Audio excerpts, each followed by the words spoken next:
Beleza, tá todo mundo conseguindo ver minha tela? Yep. Sim. Beleza. Eu acho que tá alguém querendo entrar. Se puderem aceitar, agradeço. Cliquei errado também. Beleza. Pessoal, se a gente vai ter uma sessão de perguntas e respostas no final, mas a gente não combinou isso, na verdade, eu, Flávio e o Michael, mas se vocês quiserem interromper no meio da sessão, só levantem a mão usando a funcionalidade do Teams, ou escrevam a pergunta no chat, se a gente puder parar, a gente para, ou se for muito urgente, muito relacionado àquele tópico, pode desmutar o microfone e interromper a gente a qualquer momento, tá? Bom, a gente vai apresentar sobre Sitecore mais Azure, Better Together. Essa palestra foi originalmente apresentada em inglês num user group Sitecore, há alguns anos já, a gente adaptou isso, e a ideia é dar um pouco mais de contextualização no que vocês lidam mais com o pessoal que é desenvolvimento, né, que não está muito ligado com a parte de Azure, mas dar uma visão do que o time de cloud faz, trabalha no dia a dia e quem somos nós e um pouco do que a gente faz no dia a dia a gente vai demonstrar também, tá? Passando para o próximo slide. Então, essa é a nossa agenda de hoje, tá? Esse termo aqui está em inglês porque eu não consegui trocar, mas vamos em frente. Vamos conhecer o time. E não é de propósito que eu apareci aqui por último sem as fotos, tá? Foi um erro da apresentação também, a gente não conseguiu corrigir a tempo. Mas vamos lá, Flávio, por que tu não se apresenta aí pra gente? Pode deixar. Então, pessoal, para quem não me conhece, para quem me conhece também, eu sou Flávio Termes. Eu trabalho ou trabalhava, né, no escritório de Floripa, mas trabalho em Floripa. Eu sou Cloud Engineer na Valtech, fechou agora em junho um ano, e meu background profissional ele é todo baseado em infraestrutura de TI, tá? Eu comecei há uns 7, 8, acho que até um pouco mais, uns anos atrás, e desde então me aprimorei em tecnologias Microsoft, VMware também, e trabalhei bastante com implementações em data center, soluções de missão crítica, né, com servidor, storage e tudo mais. E desde um pouco antes da Valtech ali, eu comecei a focar mais em cloud, né, vendo como chão para o futuro. E então entrei para trabalhar no time com o Michael e com o Vini. E basicamente é isso. A gente atende, assim como eles também, né? Eu atendo o time americano, eu respondo ao James Nobret, que é o gestor de serviços gerenciados dessa parte, né, nos Estados Unidos, em Dallas. E acho que é isso. Michael, com você. Então, meu nome é Michael, já estou na Valtech há 2 anos e 3 meses. Quando entrei na Valtech, eu entrei como System Administrator, e eu estou na posição de Cloud há cerca de 1 ano. Eu já trabalho na área de TI há mais de 10, e basicamente, nesses 10 anos eu trabalhei muito com tecnologias Microsoft, mas cheguei a trabalhar com outras tecnologias como VMware, Oracle, enfim, várias outras tecnologias, né? É isso. É isso? Beleza. Yep. Obrigado, Flávio. Obrigado, Michael. Eu sou o Vinícius. Eu trabalho na Valtech desde a época da Nonlinear, 2013. Então, de lá para cá, já são quase 7 anos trabalhando com a Valtech. Eu me tornei Cloud Engineer faz 1 ano também, mas venho da mesma área do Flávio e do Michael, sysadmin, trabalhando com infraestrutura, trabalhando com a parte cloud desde então. E eu também sou MVP Sitecore, fazem 4 anos já. Eu vi uma possibilidade de compartilhar esse conhecimento de infraestrutura no mundo Sitecore e tenho tido sucesso desde então, conseguindo renovar os MVPs ano após ano. E Particularmente gosto muito desse mundo Sitecore e Azure, tem bastante assunto para a gente conversar, para a gente trabalhar, ok? Então, um pouco introdução à nuvem, né? Eu sei que muitos de vocês já ouviram falar sobre Azure, mas o que que a gente tem no Azure que também pode ser comum entre os outros cloud providers, como Amazon, Google. Então, essas três siglas aí, que é o IaaS, o PaaS e o SaaS, são comuns no mundo de nuvem, e eu vou explicar um pouco cada um deles bem brevemente, tá? O IaaS, ele é o infraestrutura como serviço, traduzindo para português, né? É o Infrastructure as a Service. Então, ele compõe aí, basicamente, como se uma empresa, no caso a Azure, alugasse os seus servidores e serviços para que a gente pudesse atuar com as nossas eventuais necessidades. Então, vamos supor que eu tenha um servidor lá no escritório de Floripa ou de São Paulo e eu queira migrar ele para a nuvem, o servidor e não o serviço em si, né? Então, eu teria uma máquina virtual na nuvem ofertando esse serviço. Então, isso é o infraestrutura como serviço. Ele Aí, mais para frente, a gente vai ver um pouco das responsabilidades de cada um desses elementos, tá? Então, seria um servidor lá onde eu possa entrar, gerenciar ele e fazer. Vai ter um Windows lá, como se eu tivesse com um monitor conectado nele, e eu posso fazer, entre aspas, aí, o que eu bem entender neste servidor, tá? O PaaS, PaaS, Plataforma como Serviço, ou Platform as a Service, tá? Ele abstrai algumas camadas aí. Então, eu ainda vou ter um servidor lá rodando para entregar o serviço que eu quero, meu website, uma API, enfim. Mas eu não tenho acesso ao Windows em si. Eu tenho acesso ao file system dele. Eu tenho controle de reiniciar, parar, startar a aplicação, mas tem algumas camadas aí que não são mais da minha responsabilidade. A gente vai ver já no próximo, daqui a 2 slides, tá? Então, com isso, eu posso ter menos dores de cabeça, porque algumas das responsabilidades não são mais da equipe de TI ou da parte cloud, né? E sim do provedor de serviço, nesse caso o Azure.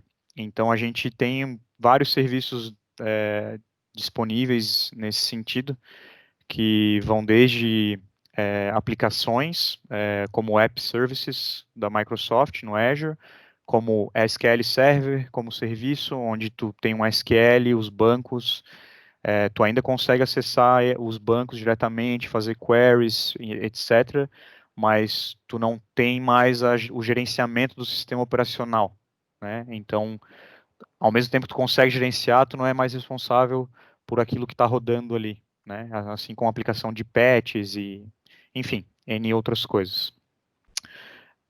O próximo é o SaaS, que seria Software as a Service. Aí é uma solução completa, onde a gente elimina todas as camadas de responsabilidade do cliente, digamos assim, do consumidor final, e passa isso para quem está hospedando. Um exemplo bem clássico disso é o Office 365, tá? O Office 365 é um software as a service. Vocês têm o e-mail lá. Antigamente, o e-mail rodava dentro dos escritórios, dentro das empresas, com um Exchange Server. Hoje não, hoje a gente já tem o servidor de e-mail direto na Microsoft, então tira um pouco dessa responsabilidade. A gente pode ter aplicações nesse sentido, e não sei se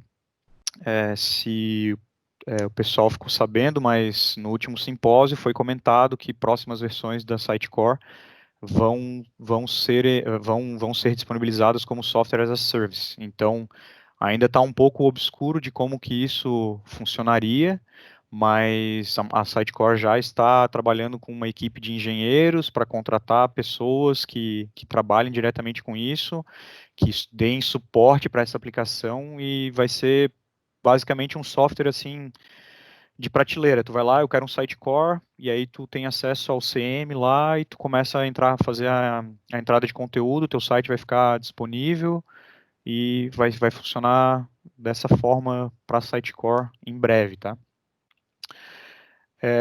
E aí aqui a responsabilidade versus a modalidade que eu estava mencionando lá no primeiro slide, que é os quadrados em azul, eles são responsabilidade do consumidor, né, do cliente, no caso a Valtech ou a empresa que está provendo a solução, né,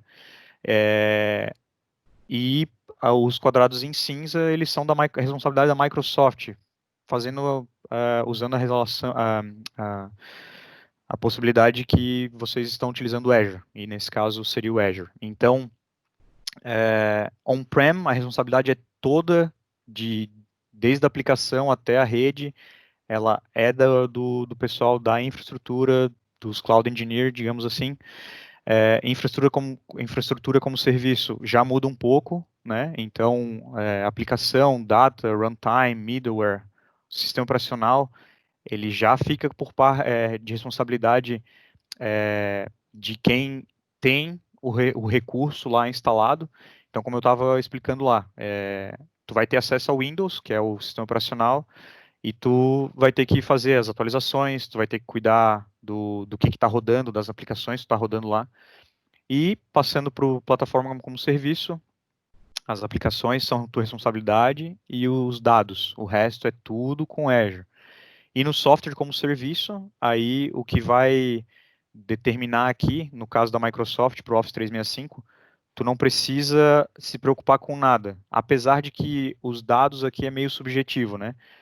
Tu também precisa, a gente estava discutindo aqui, o Michael, o Flávio e eu, há pouco, sobre esse quadrado aqui dos dados. Então, pode ser que seja considerado que isso é meio compartilhado entre o provedor e o consumidor. E no caso do Sitecore, ele também entraria aqui, essa parte que seria toda cinza, porque o SaaS também ele pode ser aplicado para múltiplos vendors, né? No caso, o Sitecore e Microsoft atuariam em conjunto para fazer essa entrega, tá? Eu tenho um exemplo aqui, só um segundo, eu vou só pedir a licença aqui, para explicar um pouco mais sobre o on-prem, o IaaS, o PaaS e o SaaS, de uma maneira da pizza, que eu havia comentado ali no começo. Então, on-prem, tu é responsável por tudo, desde comer até fazer a pizza, botar a pizza no forno. E assim, no infraestrutura como serviço, tu é responsável por comer, por botar a mesa, pelo refrigerante, pelo forno. O resto é quem vai entregar para ti, né? E plataforma como serviço, tu ainda é responsável por comer, botar a mesa e o refrigerante, mas ela já entrega para ti o restante das coisas.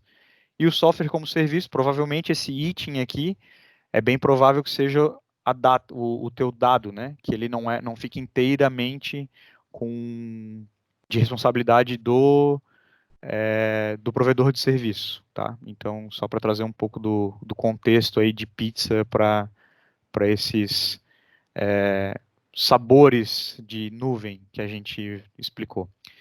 Antes da gente seguir para o próximo slide, Michael e Flávio, se quiserem fazer alguma ponderação sobre o que eu acabei de passar, fiquem à vontade. E se alguém tiver alguma dúvida até então, por favor, pronuncie-se. Do meu lado aqui tá 100%, Vini. Perfeitas explicações. Podemos seguir. Não sei se o Michael tem algo para acrescentar aí. Não, eu tenho algo para acrescentar. Só para dizer que eu sou um grande fã de PaaS. O meu background, eu trabalhei muito com Windows Server, ou seja, com um ambiente de data center, instalação de sistema operacional, enfim. Depois que eu fui para a Valtech, comecei a trabalhar com PaaS. O PaaS é um outro mundo, é muito bom. Depois que tu conhece PaaS e trabalha com PaaS, você se apaixona por PaaS, porque é muito bom. Ok, pode passar. Vina, só levantando no SaaS ali, que não são só os dados, né? As personalizações do software também fazem parte, né? Tipo, Exato. Sitecore vai ter um software as a service agora, que disseram que vai ter. Uhum. E tu ainda vai ter que fazer o front-end da aplicação, vai ter que desenvolver os teus módulos, enfim. Uhum. Só não vai ter que se preocupar se ela cai ou não. Isso aí tu vai ter um ticket. Sim. Sim, foi bom tu trazer isso, porque como a gente se preocupa mais com a parte de infraestrutura, é bom ter essa parte aí mais, ficar mais claro de que todas essas questões aí ainda vão ser responsabilidade de quem está fazendo a entrega, né?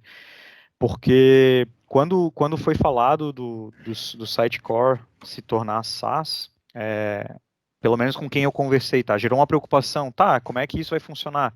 Vai contratar o Zé da esquina ali, ele vai te dar o SaaS e aí o que vai acontecer?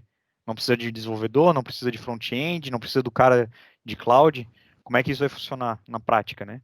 Então, eu não sei quando que a Sitecore falou que ia liberar isso, quando que ia se tornar público ou ia ofertar, mas eu acho que tem bastante coisa aí ainda para ser explicada, mas é bom tu ponderar essas questões aí, que é bem importante, principalmente o pessoal de dev e front não ficar assustado que vai acabar os empregos aí no meio do caminho. Assim, só acrescentando também, Vini, como o Floriano falou ali, na realidade, isso não só para o Sitecore, né? Na realidade,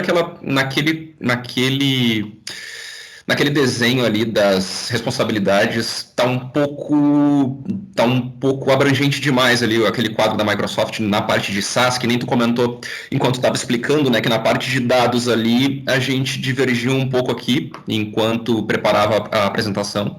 Porque, realmente, se pegar um Office 365 e pegar o serviço de mensageria dele, que é o Exchange Online, e dizer que eu simplesmente não tenho que ligar para nenhuma configuração ou sei lá, até um apagar algo sem querer, né, deletar alguma coisa, deletar uma caixa de correio, deletar uma conta, isso, na realidade, fica um pouco genérico, né? Na realidade, tem que ter esse controle e vai ter customização e vai ter gerência em cima disso, né? Então, mas assim, eu acho que aquilo ali acaba sendo um pouco genérico, né? A questão do quadrinho ali. Porque realmente não é tão perfeito assim a ponto de, beleza, não preciso fazer nada, tá entregue, né? Só é isso. Beleza. Michael, Ok. contigo? Yep. Beleza. Então, Azure. pessoal, quando a gente fala sobre Azure, mas o que é o Azure, né? Falando de forma mais simples possível, é um monte de servidor físico, tá? O Azure em si tem várias regiões ao redor do globo, tá? Como você pode ver nesse slide, tem mais de 60 regiões, isso cada vez mais está aumentando, tá? Em cada região, eu tenho... Uma região é composta por um ou mais data centers, tá? Por exemplo, no Brasil, eu posso ter a região do Brasil, mas dentro da região Brasil eu posso ter mais de um data center, tá?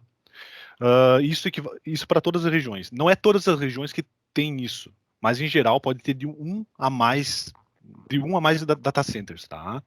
A Microsoft guarda muito segredo, por exemplo, sobre a localização dos data centers, tá? Tu não vai encontrar essa informação no Google. Se procurar lá onde que fica o data center da Microsoft no Brasil, tu não vai encontrar, tá? É um segredo comercial. Isso não só com o Azure, isso é padrão das clouds, tá? Então, voltando às regiões. Tem mais de 60 regiões ao redor do globo.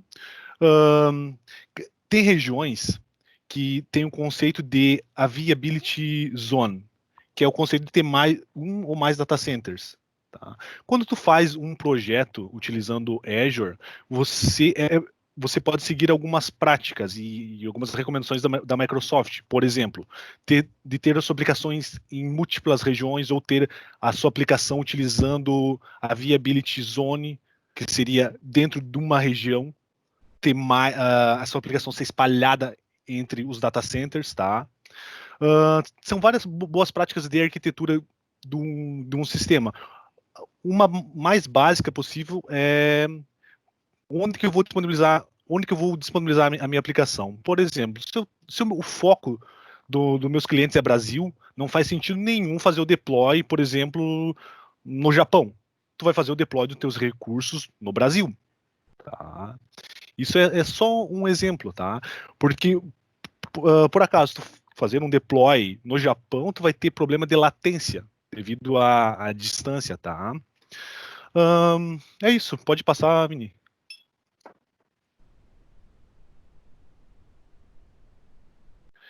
Aí é um overview básico dos serviços que tem hoje no Azure. Isso muda diariamente. Se você tem uma página chamada Status Azure, se não me falha a memória, tá? Lá tem diariamente tem atualizações dos produtos, novos produtos são disponibilizados. Eu não lembro se aí eu acho que tu vai ver só do status dos produtos. Acabei, enfim, eu não lembro, Vinícius, mas volta no slide, por favor. Esses são alguns dos serviços que são disponibilizados. Esses serviços são PaaS, são IaaS, SaaS, é uma gama de serviços voltados para o teu negócio, tá? Pode passar. Atualmente, nós utilizamos o Azure para fazer o deploy do Sitecore.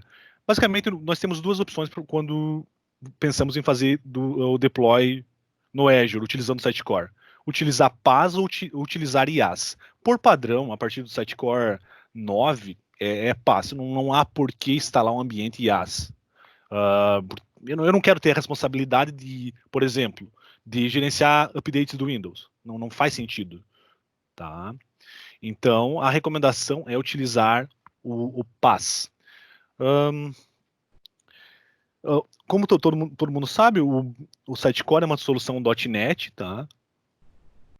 E é isso aí. Tem alguma consideração, Vinícius, Flávio? Eu gostaria de falar a respeito. Deixa eu não estou mutado, tá? Eu gostaria de falar a respeito da latência que tu mencionou ali, sobre a região a ser escolhida, né? Até pouco tempo, alguns dos serviços que a Sitecore, que a solução Sitecore utiliza no Azure, tinham algumas regiões que não tinham todos os serviços disponíveis. Se eu não me engano, o Canada East, por exemplo, ele não tinha o Azure Search. Então, não tem. Não tem ainda? Bom, então continua válido. Então, mas como é que eu vou lidar com a latência disso? Tu pode colocar num data center mais próximo, tem o Canada Central, por exemplo. Poderia utilizar. Dependendo tem alguns recursos que fariam mais diferença. Por exemplo, vamos supor que tu não tenha o banco do SQL disponível na região que tu queira fazer o deploy do teu Sitecore no Azure. É difícil isso acontecer, mas vamos supor, né? Com certeza tu vai ser afetado se tu colocar o teu banco numa região e a tua aplicação em outra, tá? Porque um dos pré-requisitos do deploy do Sitecore no Azure é que os bancos estejam o mais próximo possível da tua aplicação. Então, se tu tem uma aplicação East e West, rodando no East e West, teu banco obrigatoriamente precisa estar no East e West. Por quê? Porque daí não vai importar o tamanho do teu app service, não importa se ele vai ter 14 GB, 4 core, espaço em disco, pouco usuário, tu vai ter um pouco de lentidão. E isso vai ser só e somente só por conta de latência de acesso ao banco de dados. Tá? E isso também fica um pouco mais complicado quando a gente trata de alta disponibilidade. Tá? Mas aí acho que por enquanto estamos bem aí com essa questão da latência. Tá? E aí basta só colocar não diria na ponta do lápis, mas pensar um pouco quando for fazer o deploy para alguma região e verificar se todos os serviços estão presentes naquela região e se não estiverem, o quão isso poderia impactar. Um Azure Search, um Redis, Cache, será que pode impactar na minha aplicação e como impactaria? Aí daria para ter uma ideia do quanto a performance vai ser afetada ou não, tá? Tem algumas mãozinhas levantadas ali, não sei quem levantou primeiro. Tonon, eu acho. Pode ser. Tenho uma dúvida. Se, por exemplo, os acessos ao meu site estão divididos 33% Europa, 33% América do Norte e 34% Brasil, como é que eu decido? Como é que tu decide? Bom, tu poderia ter uma CDN no meio do caminho para fazer algum tipo de cache para auxiliar nessa performance, tá? Diminuir essa latência. Seria uma das possibilidades. Mas tu quer hospedar só num local? Ou tu quer fazer alta disponibilidade? Eu poderia dividir, então, em 3 locais diferentes, então. Eu teria que replicar ele em 3 lugares para ter uma disponibilidade melhor para essas 3 localizações, seria isso? Sim, uma das possibilidades seria CDN para ter o cache de imagem e conteúdo, tá? Distribuído, sem ter grandes implementações, grandes ambientes de sitecore, mas isso seria bem básico, tá? Para começar. Agora, se para ti não importa e tu poderia ter um CD em cada local, aí tu poderia ter 3 bancos web, um em cada localidade para facilitar, para diminuir essa latência, e na frente disso um Traffic Manager, onde tu faria por peso de localização. Aí, no caso, se tu vem do Brasil, teu tráfego vai para o servidor mais próximo, aí ele vai para o Brasil. Se tu vem da Europa, ele pega o tráfego e joga para a Europa, e a mesma coisa para a América do Norte. Legal. Flávio, Maicon, querem fazer alguma ponderação nessa resposta? Não, é só um caso real. Recentemente eu participei de um projeto que era 2 regiões, Canadá Central e Canadá East, só que no Canadá East não tinha o Azure Search. Daí a opção foi Solar. Tá? Que infelizmente... Tá.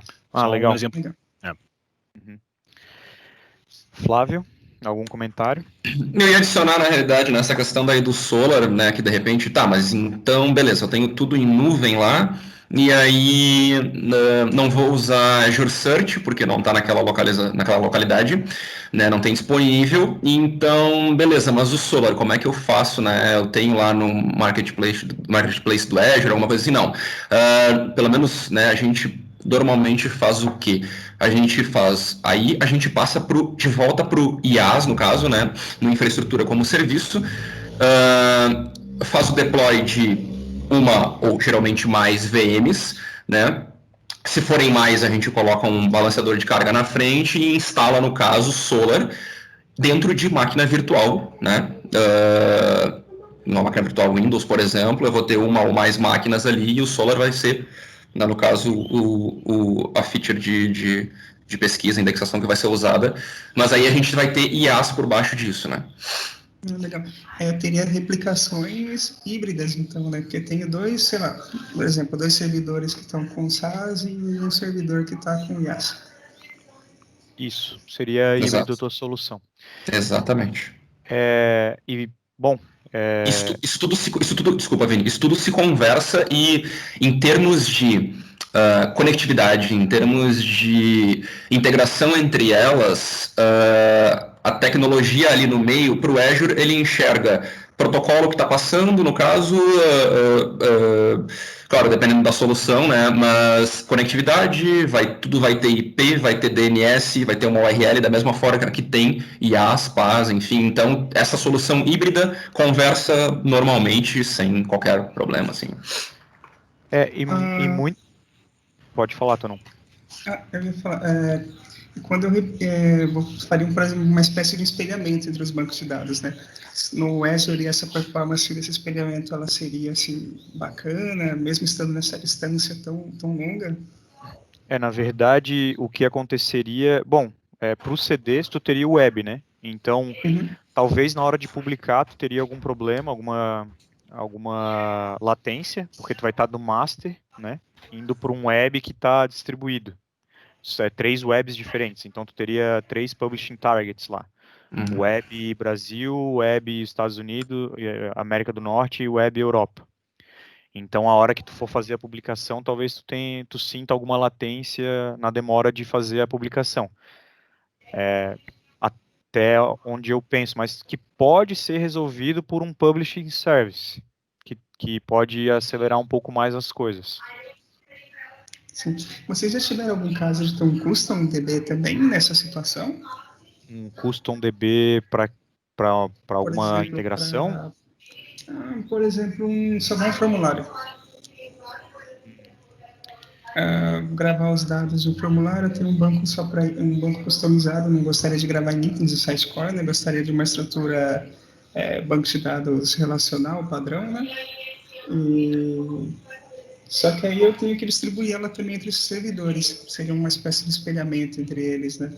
Não sei se vocês já tiveram alguma situação assim, fiquei curioso. Eu não tive, mas pensando assim, e se tu tá preocupado com latência, eu também distribuiria os bancos, talvez, para esse caso, ou se são dados. É porque assim, se forem só textos nesse formulário, se não tiver imagem, alguma coisa mais pesada, talvez o cliente esperar ao invés de 2, 3 segundos, ele esperar 5 segundos para aquele formulário, se ele está numa região diferente, talvez não impacte tanto. Isso daí teria que ver o requisito da aplicação. Mas talvez fazer um banco. Eu não sei se o Sitecore suportaria. Posso estar falando besteira aqui, mas tem os bancos que são read-write e eles são replicados no Azure. Mas eu não sei até que ponto o Sitecore conseguiria lidar com uma aplicação recebendo um formulário ou alguma coisa nesse sentido que fosse ativo-ativo, né? Entendi. Tá? No caso do Solar, só voltando rapidinho, tem a possibilidade da máquina virtual que o Flávio mencionou. Tem um serviço que se chama Search Stacks, se eu não me engano, que seria o Solar como serviço, é uma empresa que fornece isso. Ela é especializada nisso, mas basicamente seria um software como serviço oferecido por eles. Então, tu não se preocuparia com nada em relação ao Solar. Teria conexão do Sitecore com aquele Solar, tu receberia uma connection string para fazer os apontamentos dentro do Sitecore e tu conectaria. E uma outra solução seria usar o Coveo Cloud, né? Que também é uma solução de busca, mas tu ainda assim precisaria do Azure Search, né? Porque tem uma parte ali do Coveo que agora me fugiu, que o Sitecore não utiliza, que o Coveo não oferece, que o Sitecore precisa, e para isso precisaria do Azure Search, tá? E tem vocês podem procurar nos blogs aí do pessoal que escreve para Sitecore, sobre Sitecore. Tem algumas pessoas da comunidade escrevendo sobre Solar utilizando App Services. Então, o App Service, a gente pode mostrar ali rapidinho depois. Tu tem a opção de escolher qual sistema operacional tu quer. E o pessoal tem colocado Linux e como o Solar é Java, né? Eles instalam o Solar direto no App Service. E daí torna o Solar um PaaS ao invés de um IaaS. Então, só que isso ainda não é homologado pela Sitecore, tá? Só fique bem claro. Tem uma mão levantada, não sei se foi por acidente, André. Não, foi acidente, não.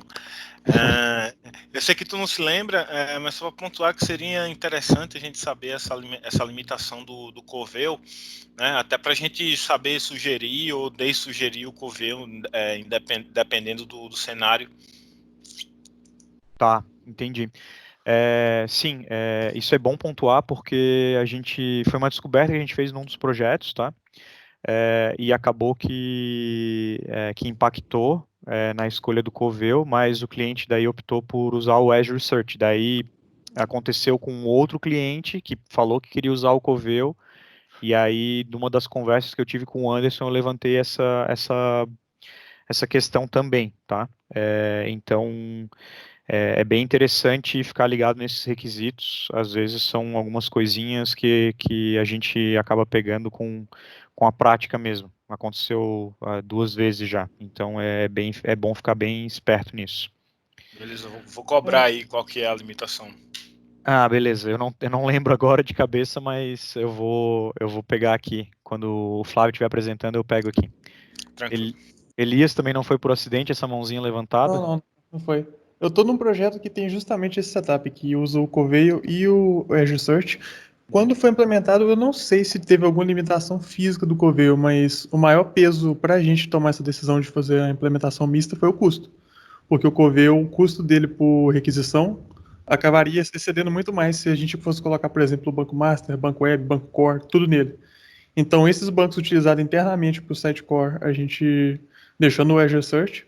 E para o Coveo, a gente criou só índices customizados para poder estar usando a funcionalidade de busca. E aí, utilizando aquelas melhorias que eles têm, por exemplo, algoritmo machine learning, essas coisas, só para busca. Para recuperação de dados, a gente utilizou o Azure Search mesmo. Questão de custo, não fazia sentido usar o Coveo para isso. Tá. Bom, pode ser então que não seja bem uma limitação, mas o que eu achei aqui, o e-mail que eu tenho, tá? Eu não vou mostrar aqui porque... eu vou mostrar.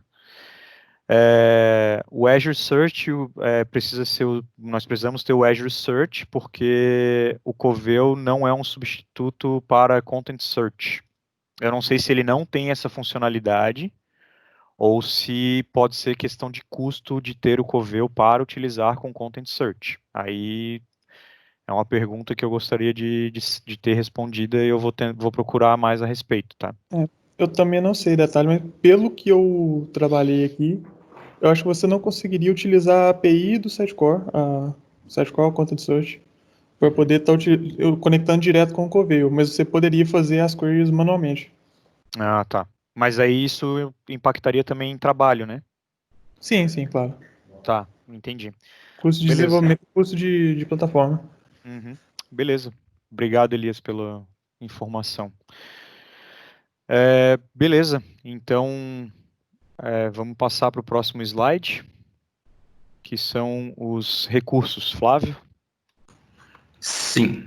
Então, eu vou falar, os guris entraram aí, né, bem numa questão conceitual já, né, dando o background aí de cloud num todo e do Azure num todo, então eu vou passar, não é muito extenso, tá, eu vou falar rapidinho sobre cada recurso principal, no que tange a Azure mais Sitecore, que é a pauta, né, as nuvens públicas, incluindo, óbvio, o Azure, eles têm infinidades de features e de recursos, mas a gente vai focar aqui no que é tangente no que é direcionado, né, pro uso com Sitecore.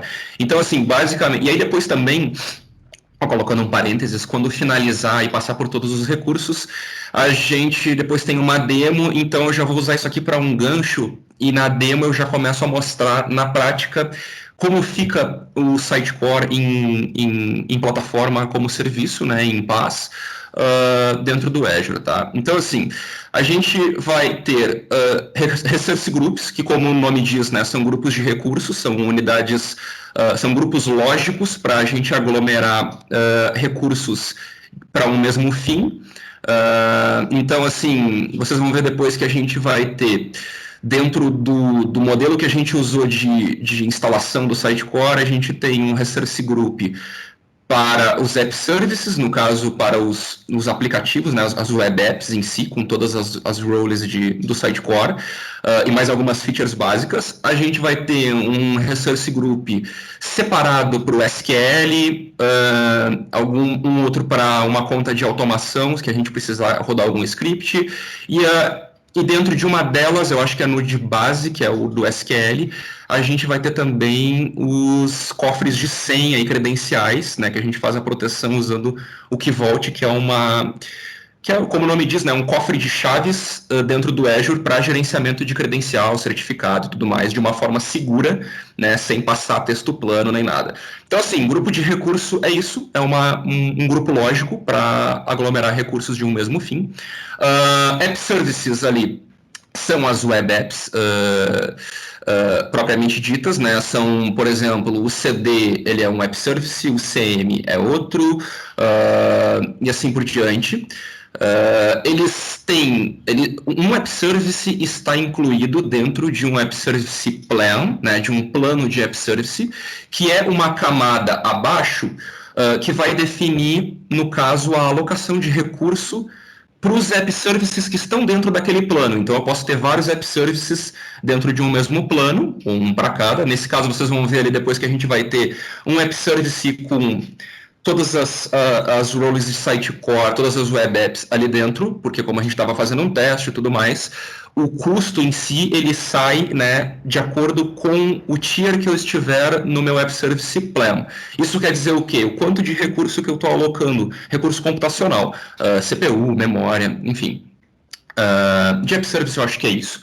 Azure SQL, né, como o nome fala, é o meu SQL como PaaS na nuvem, ou seja, eu tenho uma solução, eu não gerencio o banco, como o Vini falou antes, eu não gerencio o banco eu gerencio, eu não gerencio o servidor SQL, né? Tudo que eu tenho lá, quando eu vou criar uma base nova, eu posso, desse mesmo wizard, já pedir a criação de um banco novo, ou criar uma base num servidor existente, e eu faço a gerência toda pelo portal do Azure, né, via software. Eu não me preocupo com a atualização de SQL Server, com gerenciamento, enfim.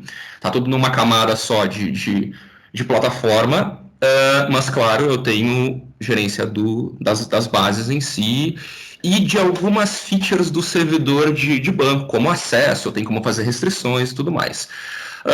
Azure Search, que agora, até se eu não me engano, mudou para Cognitive Search, né? Eles mudaram esse nome agora porque essa pesquisa cognitiva, creio eu, porque a Microsoft está implementando algumas features novas no Search para inteligência artificial, para justamente pesquisa cognitiva, e tem uma série de recursos novos, né? Hoje, a mesma base de indexação de pesquisa que é utilizada aqui é o que a Microsoft usa para o Bing, usa para o Office não todo, né? Então, é a solução de busca, né, que a gente tem nativo do Azure. O Redis é para fazer cache, no caso, em memória, né, de dado. Não tem muito o que falar, assim, a gente não precisa se aprofundar. Vini, se tu puderes... Muito obrigado. No âmbito de rede, eu coloquei esses três porque é normalmente o que a gente esbarra e o que a gente acaba tendo na arquitetura de infra de nuvem dos nossos projetos, tá? A gente tem o Traffic Manager, que nada mais faz do que um roteamento baseado em DNS, então eu posso fazer... acaba sendo um roteamento... burro, digamos assim, porque eu simplesmente endereço qualquer tipo de tráfego, qualquer tipo de protocolo, HTTP, TCP, UDP, enfim, para um ou mais, no caso, obviamente mais, né, endereços. Então, por exemplo, se eu for fazer um balanceamento entre dois CDs, CD1 e CD2, eu posso usar um Traffic Manager, tá, delegando ali prioridades e custos, enfim, peso de cada um dos recursos, né, e fazer o balanceamento da forma que eu quiser, tá? Assim como eu também ter um ativo e um standby, que no momento de failover eu precise mudar, mas eu vou ter que fazer um chaveamento manual, eu posso usar Traffic Manager. Não vou entrar tanto no deep dive dessa parte aqui, porque tem muita coisa para falar, mas basicamente é isso, tá? CDN, o Vini ali conversando com o Tonon já falaram um pouco a respeito, né? O Azure CDN, a gente vai ter pontos de presença ao redor do mundo, né? Para entregar cache de conteúdo, de uma imagem, de um vídeo ou algum outro tipo de conteúdo em pontas, no caso, mais próximas a de uma determinada requisição de um determinado cliente, né? Então, existem diversas CDNs, não é uma lei que a gente tenha que usar Azure CDN. Existem clientes que a gente usa Cloudflare, usa outras soluções, enfim, mas É uma solução que tem dentro do Azure, né? É possível utilizar nativamente por ali, então a gente colocou aí também. Um menos conhecido, mas muito bom nisso tudo é o front door, tá? Como o nome fala, né, a porta frontal ali, ou ele é um ponto de entrada, eu posso...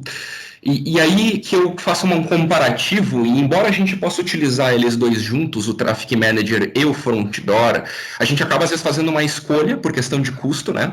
E dependendo da demanda do cliente. A questão aí é que o Front Door, ele serve apenas para tráfego HTTP, então assim...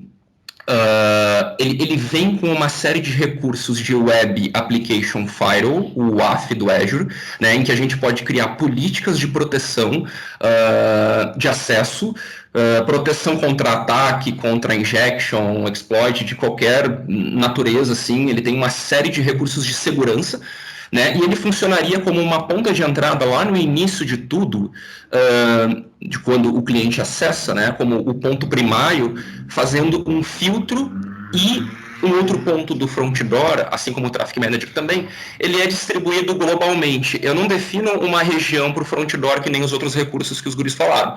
Eu não digo, o front door vai ser East to West.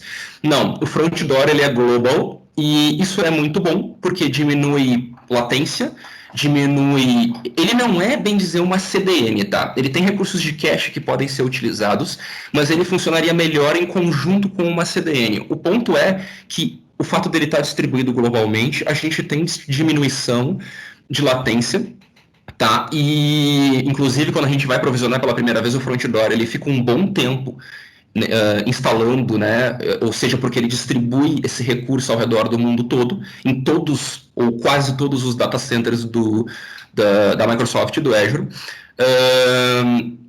E aí, dali, a gente pode fazer um balanceamento, que nem a gente faz no Traffic Manager, para HTTPS, por exemplo, e aí eu vou ter o meu CD1 e o meu CD2 ali dentro, e eu vou fazer, por exemplo, nesse caso agora, depois a gente vai mostrar, eu vou ter os dois CDs, tá? E com policies de segurança aplicadas via Web Application Firewall para todas elas. Eu posso gerenciar unicamente pelo front door, eu não preciso ir em cada web app e fazer essa alteração. Eu vou ter uma visão simplificada do firewall dessas web apps. Só comentando isso porque a gente tem como fazer singular, tá? Eu tenho como ir numa aplicação apenas, só no CD, e bloquear algo só no CD ou só no CM. Daqui a pouco eu quero restringir o meu tráfego do CM, que é o mais comum, né? Apenas para os desenvolvedores e para o pessoal realmente que vai acessar o CM. Então eu fecho todo o externo, qualquer outro IP, qualquer outra fonte que tente acessar ele fica barrado. E a gente canaliza tudo pelo front door, tá? Vini, pode passar, por favor. Acho que o último vem aí, já estou finalizando. Application Insights. Aqui a gente fala um pouco junto do Monitor, tá? O Application Insights, na realidade, ele é uma feature do Monitor, né? O Monitor, como também o nome fala, ele faz o monitoramento dos recursos do Azure em termos de performance, disponibilidade, desempenho e tudo mais. E o Application Insights, ele surge aí justamente trazendo uma visão mais da aplicação em si. E aí falando de erros, de requests, enfim, coisas que tenham a ver com a aplicação que eu posso customizar num nível muito, muito alto e que vão me trazer uma visão mais do app em si e não do recurso, né? Até porque a gente vai estar monitorando o PaaS, então, assim, a minha visão de monitorar desempenho, ela vai ser muito breve. Eu vou olhar a memória, CPU, eu vou olhar latência e tudo mais, e esse diagnóstico, esse troubleshooting, ele vai ser muito rápido, e se for problema ali, é porque daqui a pouco o meu App Service Plan está num tier muito baixo, eu vou ter que escalar ele, né? Vou ter que dar um scale up ou um scale out, isso é, eu vou subir o meu nível de recurso dentro daquele App Service Plan, ou eu vou aumentar o meu número de instâncias da aplicação para responder, né, por ela.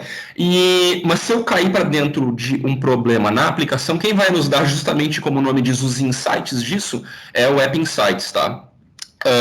E, claro, o Azure Backup, que embora a gente tenha, dependendo do tier que a gente escolher da aplicação do App Service Plan, a gente vai ter snapshots recorrentes ali para conseguir alguma coisa que acidentalmente foi apagada, mas a gente pode também fazer uma gerência manual e tirar um backup manual e gerenciar, digamos assim, fazer um backup da minha aplicação e colocar para dentro de uma storage account, dentro de um blob storage, né, que é uma alocação diária que eu tenho dentro de uma storage account do Azure, e fazer um backup da minha aplicação para lá, porque eu vou fazer algum movimento, alguma coisa, alguma atualização, enfim, algo que vai mexer na infra também e que eu tenha receio de, né, ter algum problema, então eu deixo quietinho lá no meu backup, se eu precisar eu só puxo de lá, jogo para cima do mesmo app service ou jogo para cima de outro app service novo que eu recém criei, né, tem múltiplas escolhas, dá para configurar um monte de coisa aí. A gente acaba às vezes não falando tanto de backup, mas eu achei importante trazer na questão de proteção e informação aí, quando a gente conversou junto, porque já aconteceu de a gente tinha configurado backup e o cliente via, pois é, vamos ver, tal, e aí a alteração já foi feita e, sei lá, o CD não sobe mais, ou o CM, a gente não tem de onde trazer, e daqui a pouco, por algum motivo, tem que reconstruir a app service inteira e instalar de novo aquela role, tá? Então, eu acho que dessa parte é isso. Para não me estender muito mais aí, eu sei que já estamos estourando. Sobre CI/CD também, ali a gente colocou o Azure DevOps e os Deployment Slots. O Maicon vai trazer uma parte, a gente tem aí um testezinho ali desses sabores nessa demo que a gente vai fazer. Ali no ícone do staging, né, do staging website com o production website, que a gente tem um modelo de blue-green deployment, né, trazendo essa visão de fazer um deploy primeiro para um slot de staging, né, e aí depois testar tudo mais para mover para production. Existem diversas formas de fazer isso, a gente vai mostrar uma delas. Integrar isso também com o Azure DevOps, né, com o ciclo de desenvolvimento, de integração contínua. Eu acho que de features é isso, né, Vini? O próximo acho que já é a chamada para nossa demo. Aproveitando só, Vini, puxa o teu Chrome no Azure Portal. Eu quero só, para não perder o fio da meada, vai no nosso ambiente. Isso, só para eu pegar, eu vou te pedir, dá um allow control para mim, ver se tu consegue, deixa eu ver, aqui, request, por favor. Beleza, só aproveitando aqui, acho que todo mundo tá vendo bem, pelo menos para mim aqui a imagem tá bacana. Eu vou só fazer uma coisa aqui, Vini. Eu vou voltar só aqui. Cuidado que nós estamos ao vivo. Não, tá tranquilo. Já pagou a promessa para os deuses da demo, né? Então, pessoal, assim, como eu comentei lá, tá? A gente divide em resource groups, tá? Que são os grupos de recurso, grupos lógicos, no caso, para a organização. Tá? Basicamente, aqui, como eu comentei, a gente tem um grupo em que, se vocês notarem aqui, a gente tem, se eu botar por tipo, a gente tem 2 key vaults, que são cofres de credenciais. A gente tem uma SendGrid account aqui para envio de e-mail, se for configurado. A gente tem aqui todas as bases SQL do Sitecore, tá? De todas as roles. A gente tem o servidor SQL. Tudo aqui são objetos dentro do Azure, são recursos que eu entro. E aí aqui dentro, dado, claro, né, dependendo de cada um, eu vou ter diferentes recursos e tudo mais, e níveis de configuração que eu posso mexer. Como eu disse, a gente não tem a camada do sistema operacional desse server, mas a gente tem toda a gerência dele aqui, das bases de auditoria, de grupo de failover, de Elastic Pool, para colocar tudo dentro do mesmo pool de recursos e gerenciar isso. Enfim, eu faço a gerência, né, dessa forma. Dentro dos grupos de recurso, ainda falando da nossa demo, eu vou botar aqui para filtrar, porque a gente tem isso. A gente tem, por exemplo, aqui, grupos de recursos. O principal dele aqui, tá, é o PRD, de Production. embora não seja production, né? Em que a gente tem basicamente todas as app services, como a gente comentou, todas as web apps do Sitecore, tá? CM01, CD, Cortex, XML, DDS, tudo que é role de Sitecore, tá? Os Xconnect, o Front Door, Traffic Manager, o Azure, deixa eu ver, Azure Search, tá aqui, Azure Search também tá aqui, o Redis, e algumas outras, aqui o Application Insights das principais web apps, tá? E a nossa demo, ela vai ser em função dessa infra, tá? A gente provisionou isso aqui de forma automatizada, a gente não instalou isso aqui na mão. Isso aqui claro que a gente tem que fazer customizações no script para que isso, né, chegue no Azure dessa forma. Então, a gente basicamente aponta uma seção de PowerShell contra a nuvem, né, com uma conta de serviço que tem a permissão dentro dessa assinatura de Azure que a gente utiliza, que é da Vaultec US, para fazer esses testes. E ele faz o provisionamento de acordo com a configuração dos scripts, né, que são PowerShells e ARM templates, né, que são os templates utilizando são arquivos JSON de configuração, e nesses arquivos JSON a gente vai ter os recursos, a gente vai ter os parâmetros que a gente precisa que entrem no Azure e que sejam provisionados, né, e tudo vai para dentro de uma área de deployment e começa a jogar dentro do Azure todos os recursos com aquela customização que a gente fez. Então, basicamente, a gente está aqui com um CD, o 01, tá? Esse aqui, ele tem realmente... boa, né? Aí, ó, Vini. Tira da gravação depois isso aqui, ó. Tem ele abertinho aqui já. Ah, tá, beleza. É o JPEG do CD1 aqui, tá? Então, tranquilo, ó, tá? Então, a gente tem o CD1... Ô Flávio, só deixa eu explicar. Esse erro aqui, tá, pessoal? A gente acabou rodando essas instâncias da maneira mais barata possível. Isso. E quando a gente começou a rodar os nossos testes, a gente viu que estourou aqui um Redis aqui. E é por conta de memória. Só que o que acontece? O Redis, ele demora um tempinho para fazer o scale out dele. O scale in, na verdade. A gente aumentou a memória dele, só que o próprio aviso do Azure fala... Eu não sei se está aqui, mas ele fala take several minutes e está rodando aqui ainda e já faz 2 horas. Então, a gente tem esse probleminha aqui. Exato. Mas pode continuar. Não, beleza. Obrigado, Vini.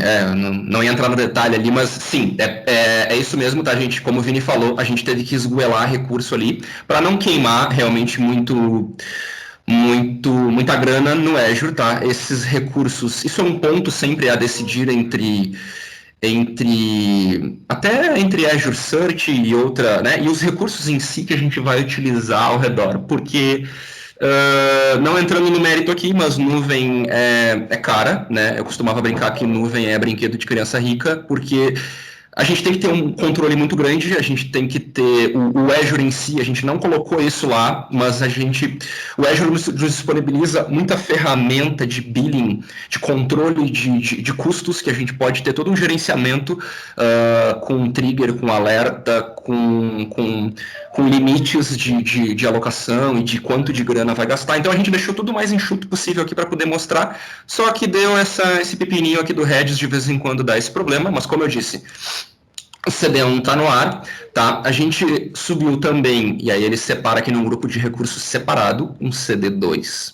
Isso aqui poderia estar dentro do mesmo resource group de produção ali, tá? Mas a gente deixa separado por motivos de organização mesmo, não faria muita diferença.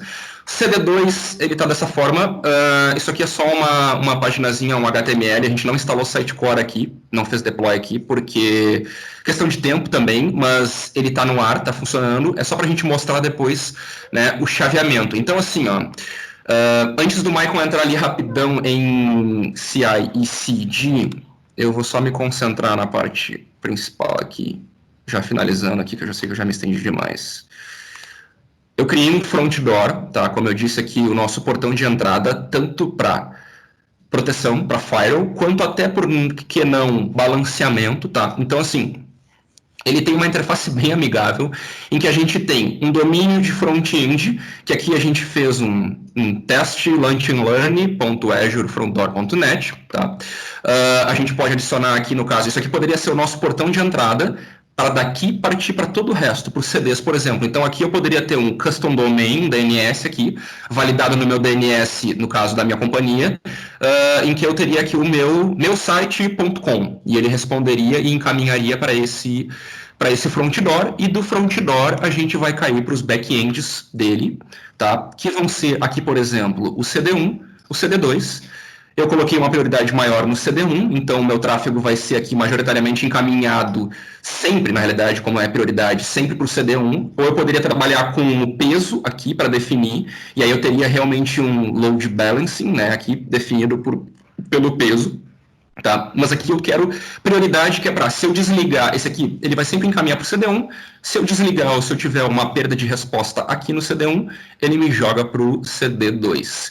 E aí, baseado nesse back-end pool, eu vou ter regras de roteamento, as routing rules, tá? Baseado em N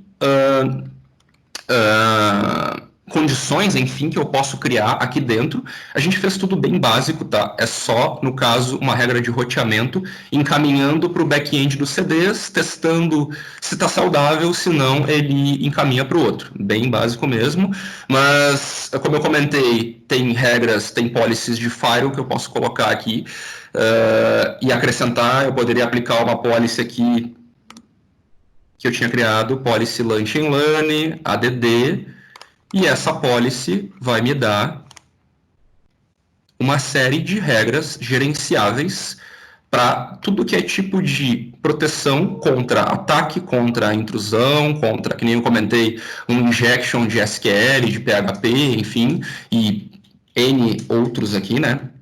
Então, o front door ele vem trazendo uma integração de várias features, e uma delas é o Web Application Firewall, para dentro do mesmo local. Tá? Vini, o que tu acha? A gente já está meio estourado no tempo. Vamos fazer a demo do deploy ali com o Maicon, ou eu faço aqui, eu mostro o desligamento do CD1 e o roteamento por CD2? Não, eu acho também... que vamos fazer mostrar o ambiente, o Blue-Green Deployment. Eu acho que é o que mais o pessoal ficaria interessado. Posso estar errado, mas é o que mais acontece aí nos ambientes quando vai fazer deploy. Então acho que vamos partir para essa parte aí. Se o pessoal não tiver muito agoniado, a gente vai para essa parte aí do... Tá, vamos focar nisso então com o Maikinho aí. Só preciso que tu solte o controle que eu não... Sim, desculpe, peraí. O Ragnar Lofbrock ali já disse que acha uma boa. Reguinho. Ok. Então, pessoal, deixa eu ver. Posso dar um refresh aqui? Ou numa outra aba? Não, tá aberto essa aba aqui. Deixa eu dar um refresh nessa aba aqui. Ver se voltou.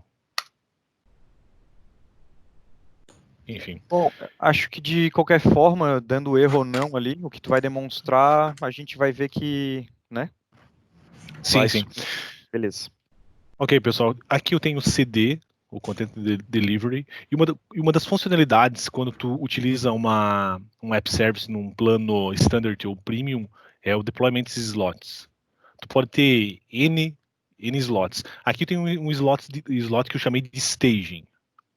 Se eu for nesse slot e abrir, vai ter a URL de acesso, que é diferente. A URL de acesso é diferente do ambiente de produção.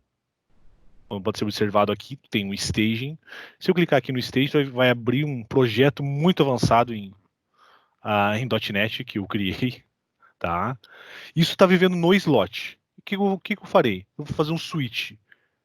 Esse slot se tornará produção. Ou seja, quando fizer um refresh aqui, não vai aparecer a página do Sitecore, vai aparecer a página do default do ASP.NET, tá? Isso é só um exemplo bem básico, mas isso pode ser utilizado para fazer deploys com zero downtime. Aqui eu tenho uma instância do Azure DevOps. Eu tenho o projeto em si, se chama Vaultec Demo. Tá? Foi um projeto que a gente criou. Dentro desse projeto, eu tenho overview, tenho boards, pipelines. O Azure DevOps é uma solução bem rica para você trabalhar com teus pipelines. Aqui tem um pipeline que foi criado e tem o release.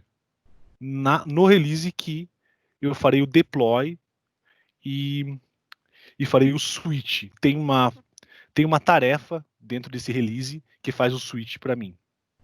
Vou clicar em cima do release 19, que já foi uma release que eu criei. Tá vendo aqui?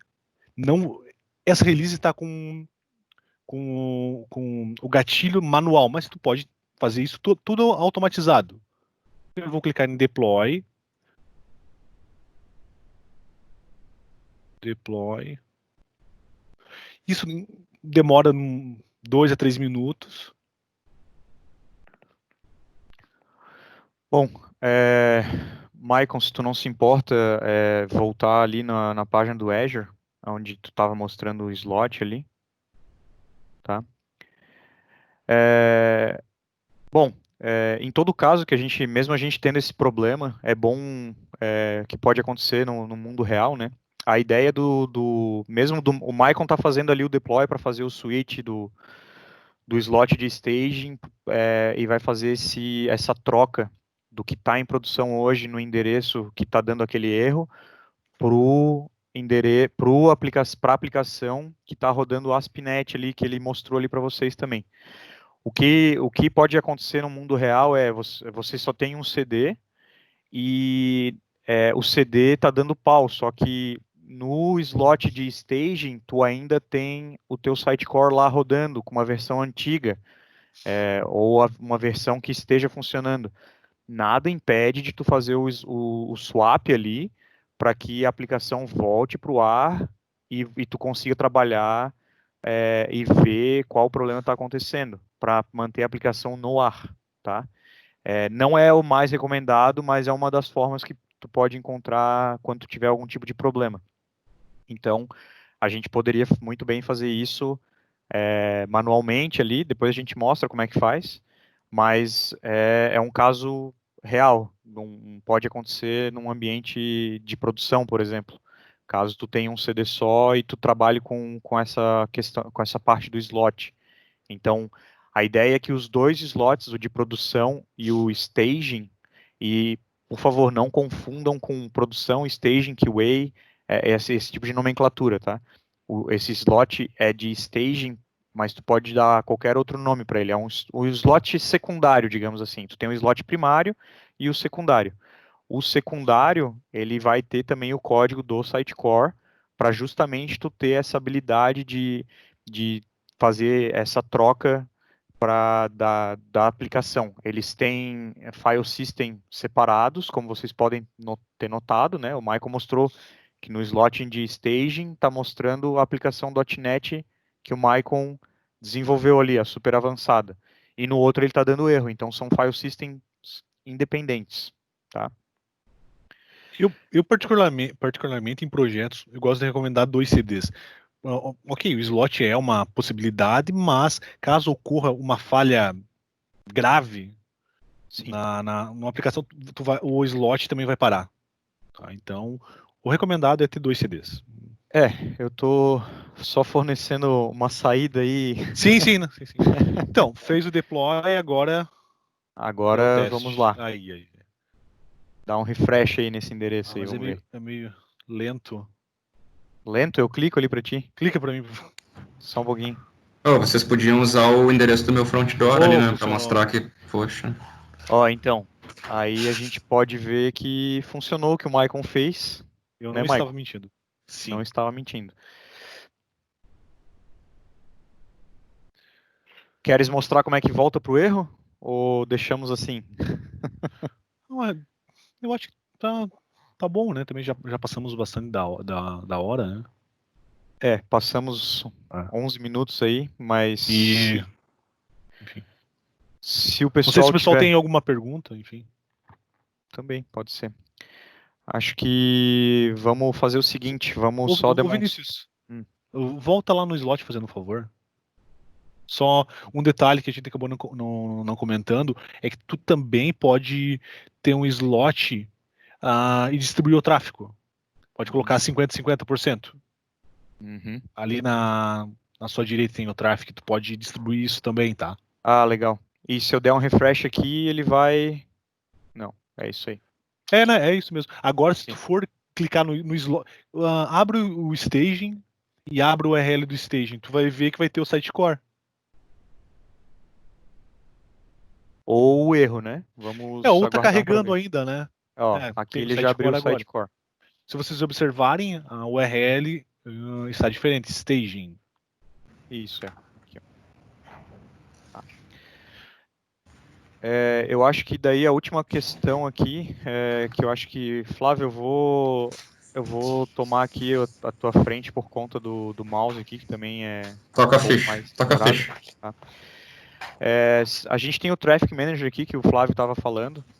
A gente tem o CD2, eu vou habilitar aqui o CD2, tá?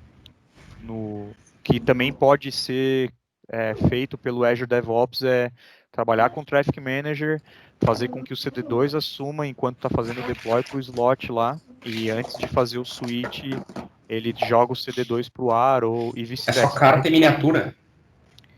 Aí tu pode trabalhar também com o Traffic Manager para fazer distribuição de CDs, tá?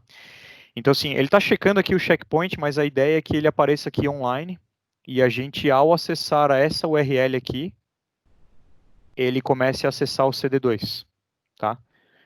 A gente passou um pouco do horário aí, até peço desculpas, mas isso aqui vai ficar online, a gente acessaria esse endereço aqui e ao invés de...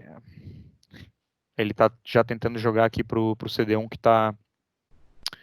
não está funcionando. Mas a ideia do Traffic Manager é justamente essa. Tu poder trabalhar essa jogada do tráfego de um CD para o outro, caso um esteja falhando. Por isso que o Maicon falou de recomendar sempre ter 2 CDs ao invés de um só, para evitar esse tipo de situação. Tá? Com isso, a gente termina a nossa demo e a gente vai para perguntas e respostas, caso exista alguma. E alguma pergunta, queira levantar a mão ou perguntar no chat, fique à vontade. Eu tenho uma. O CDN, ele funciona como um cache, né? Você disse, provavelmente ele vai cachear as requisições, certo? Sim. E ele tem uma integração com o Sitecore, para quando eu fizer uma publicação no Sitecore, como é que eu vou dizer, atualizar esse cache? Na verdade, assim, a CDN, ela não vai fazer cache das tuas requisições, tá?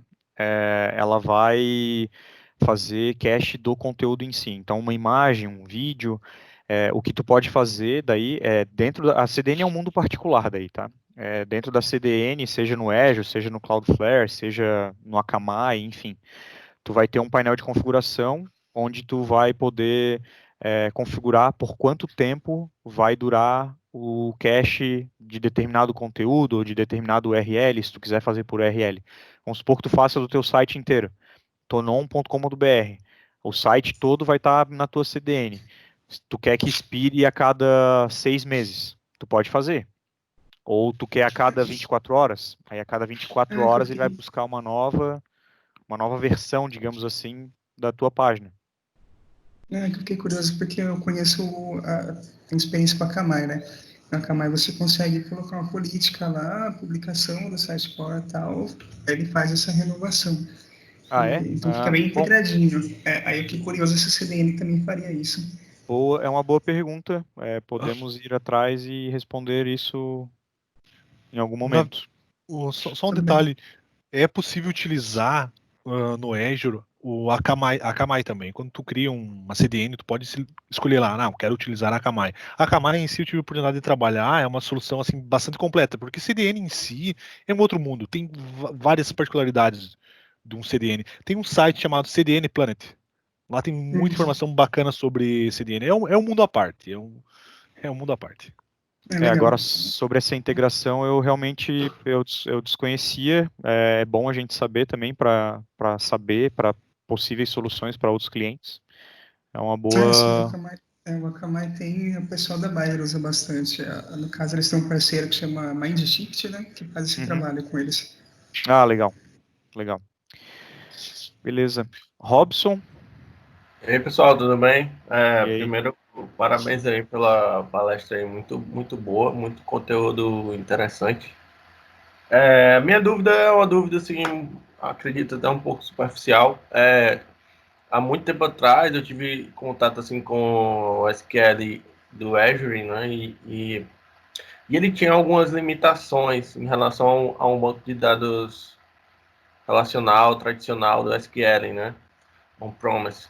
E aí eu queria saber se não existe mais esse tipo de limitação, se você pode simplesmente migrar um banco hoje completo, com todos os procedimentos armazenados, triggers, tudo que possível, se é possível fazer isso hoje com o banco de dados do Azure. E outra dúvida também é relacionada a isso, se eu tenho lá uma instância de um banco ou eu tenho a cada banco um item diferente, digamos assim, entendeu? Uma instância de SQL diferente.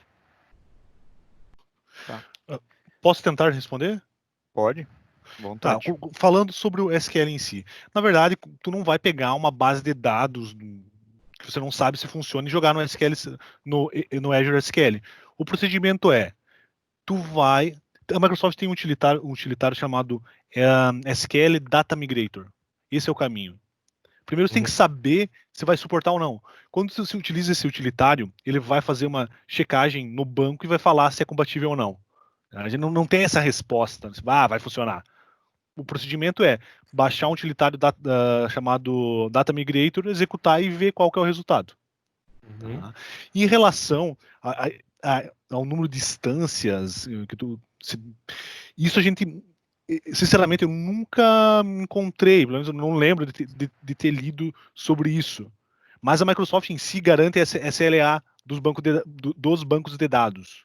Se você tem um banco de dados que está num determinado tier, tu tem essa SLA. Mas internamente eu realmente não sei. Quem sabe, tu sabe, Vinícius, Flávio, se ele roda uma instância, isso eu nunca encontrei essa informação. Na abstração eu não sei o que é que realmente... Porque é muito abstrato. Muitas coisas na cloud é tão abstrato que tu não sabe que existe. Um exemplo claro é a parte de network. Tem uma complexidade bem grande em relação ao network do Azure. E você não vê nada sobre isso. Sim.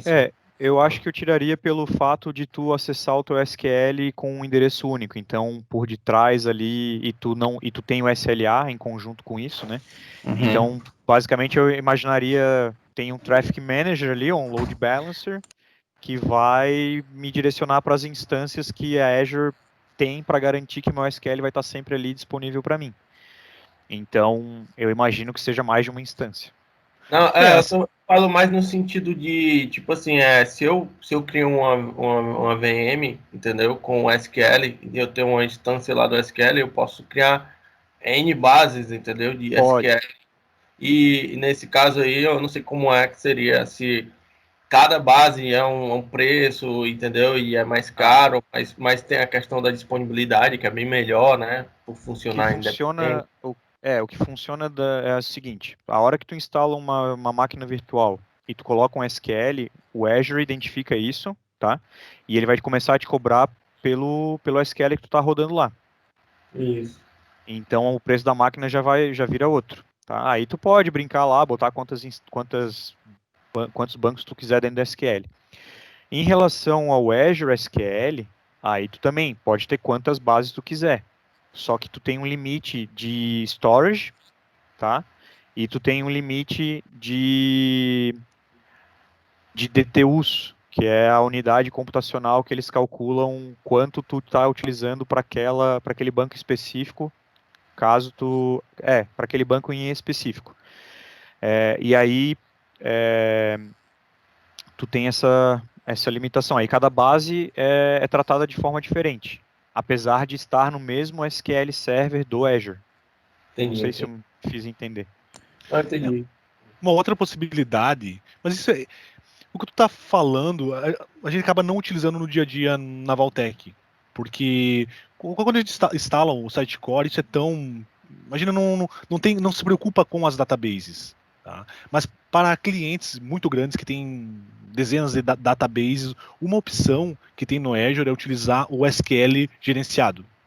Esse é o nome, SQL gerenciado. Tá? Porque tem muitos clientes grandes que têm o SQL Server dentro da empresa. Tem um SQL Server Enterprise, por exemplo. Daí tu pode ter esse benefício.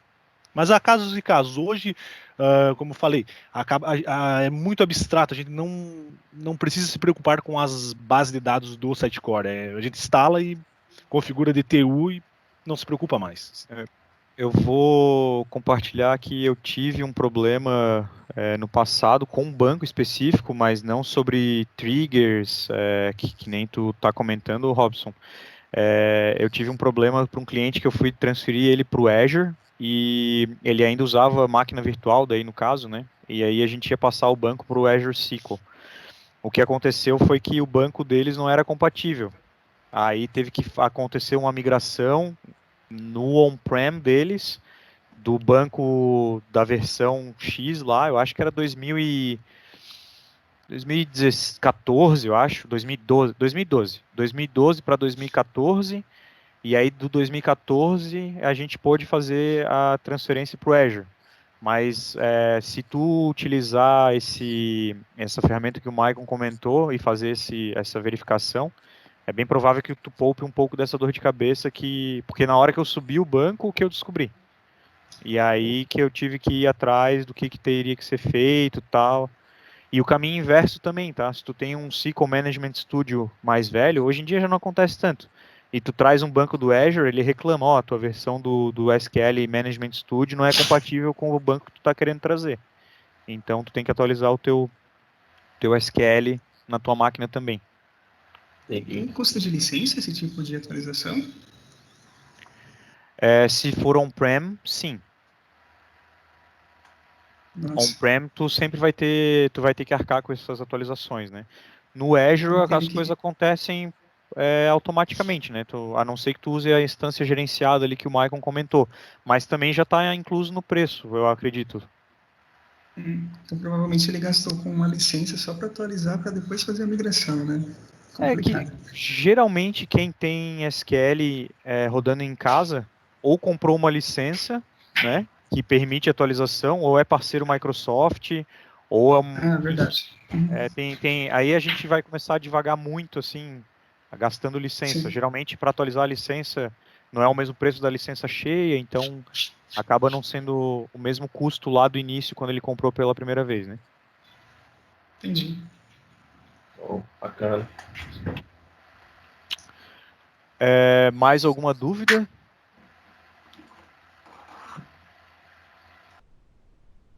Não?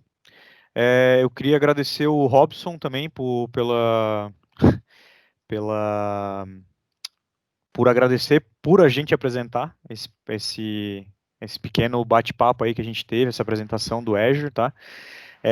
E eu quero apresentar para vocês o seguinte, já que não temos mais dúvidas, no dia 22 de julho a gente vai ter a primeira edição do Azure Floripa. É um evento que está sendo organizado por mim, pelo Flávio e pelo Maicon. A gente vai ter uma apresentação do Felipe e do Maicon. O Felipe não trabalha na Valtech. O Maicon trabalha, eu acho que até dia 22 o Maicon está com a gente ainda. Brincadeiras à assim parte. Espero. Então, dia 22 de julho, a gente vai estar com um link ao vivo no YouTube. A gente vai cobrir esses dois tópicos, migração on-premise para Azure e Azure Fundamentals. Não é na pegada do Sitecore que a gente comentou aqui, que a gente tratou um pouco, é mais uma pegada de nuvem mesmo. Para quem tiver interesse, fiquem à vontade, a gente vai compartilhar o link ali. Quem tiver interesse, a gente também está com um grupo no LinkedIn. Se quiserem, eu posso convidá-los. Eu convidei mais o pessoal de infra que eu conheci, não convidei o pessoal da parte de desenvolvimento, mas eu mando o link caso tenham interesse de acompanhar esse evento que a gente está fazendo. Agradecer a presença de todos e a paciência por estarem conosco mais de meia hora além do horário. E espero que todos tenham gostado da nossa apresentação. E caso tenham dúvidas, vocês sabem como nos contactar, por e-mail, pelo Teams, fiquem à vontade. E é isso. Muito obrigado, pessoal. Valeu, pessoal. Então tá. Valeu, gente. Obrigado aí pela presença. Valeu. Falou. O Arthur, galera. Obrigado. O Arthur, eu não conheço quem é o Arthur, ele tá gravando. Arthur, pega a hora que esse link, a gravação ficar pronta, compartilha com a gente, por favor. Perfeito. Valeu. Obrigado, Arthur. Obrigado. Valeu. Valeu. Tchau. Valeu, galera. Valeu, galera. Falou.